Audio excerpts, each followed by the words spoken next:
believe it or not, Washington Township community, it is 2016, and I proudly bringing you the January Supt Scoop this morning from Allisonville Elementary, where we filmed in December on a day of coding. We're going to talk about this wonderful experience and see students actually doing coding. But for those of you in the community who don't even know what coding is, let's start with that from a member of our technology department. What in the world is coding? So coding, you might also hear it called computer science or programming. Coding is the new foreign language for today's learners. You'll find code in just about everything we do, from cell phones to tablets to computers to even the gas pumps. Somebody behind the scenes wrote code to make it so when I push this button, it does this. And these are elementary students today that we're going to feature who are actually coding. We have a member of our community, Mrs. Falcon, with us today. She's a proud resident of Washington Township and also has two daughters who have graduated from Washington Township.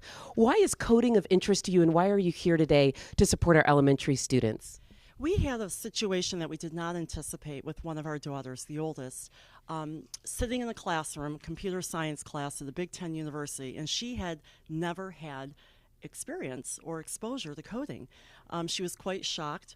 All of her peers, turns out, had experience and formal instruction in elementary schools. So we appreciate your support, and now us trying to bring our elementary students for their when they graduate and have that university experience or career experience, that they will be ready. We could not do this without partnerships, however. Tell us a little bit about our partnership. So I'm an associate professor at Indiana University within the School of Education in the Instructional Systems Technology Department. And we actually run a program which is computer education, a licensure that students can get. This is one of our first introductory courses that we teach. It's W210, and we're so excited. It's that particular course we start doing a lot with robotics, with Scratch, a lot of very introductory types of coding activities where it's object-oriented coding with different blocks that students can put together. And we've found that robots can work all the way from age 4 all the way up. And it's a great introduction to that whole idea of telling a computer to do something and then seeing the computer do it. So that's one of the great things, and there are a ton of really great robotics out there for parents to buy at the beginning. But so this partnership, our pre-service teachers, is their first experience in actually teaching students how to do computational thinking and coding. So we're really excited about seeing how all the fifth graders react to the great instructional materials that our students have put together. Outstanding, and we are certainly highlighting Allisonville today, but Mr. Kneebone is our Director of Technology, and we have efforts district-wide with our coding this year. Tell us a little bit about what's happening around the district with the Hour of Code. Sure. So we've worked hard to try and create a very non-intimidating entry point for the coding, and Seth has done a great job with providing those resources. And again, across the district, we've had kindergartners bowling with Spheros, using programming to Dash and Dot, the robots. So, and we're also trying to create an avenue where if it sparks an interest in a student, they have an avenue to keep going on their own inside of our learning management system. Along with that, we're just trying to incentivize it. So we've got some special gifts here. Learning to code bracelets for Washington Township. We'll pass those out.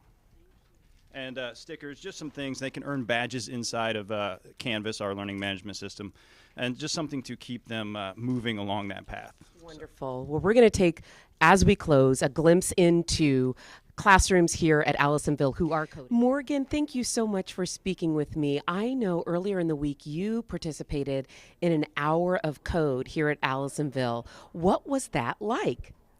It was really fun. So basically we have different games that we can choose, and you pick what you want the person to do, and you have different motions that you choose, and once you click the start button, you get to see what you chose and how it plays through. Very nice. And so you were doing almost what felt like a game, but it was actually coding. What did your friends think about that? All of my friends seemed to like it. They barely knew they were learning anything. That is that you're creating? Algorithm, that's right. So they are working on algorithms by actually doing it first, and then they will transition that into actual coding online. Morgan, I have no idea in the future when you graduate from North Central High School as a Panther, what career you might go into or what college or university, that what you're working on right now may help you with coding. You know what? Technology is a part of our everyday life. And I look at what my employees are doing every single day, and it's always involving something having to do with technology. So I think it's in our best interest that at the earliest stage possible in education, that we get all of our kids exposed to technology, coding. I'm watching right now what's happening in this classroom, and it's amazing how every single student is engaged, and they're excited, and to me, it's exciting because I know that if they continue with it, they'll all have bright futures. We appreciate all the efforts district-wide, our partners, and our supporters of Washington Township. Thanks for joining me for January Supt Scoop.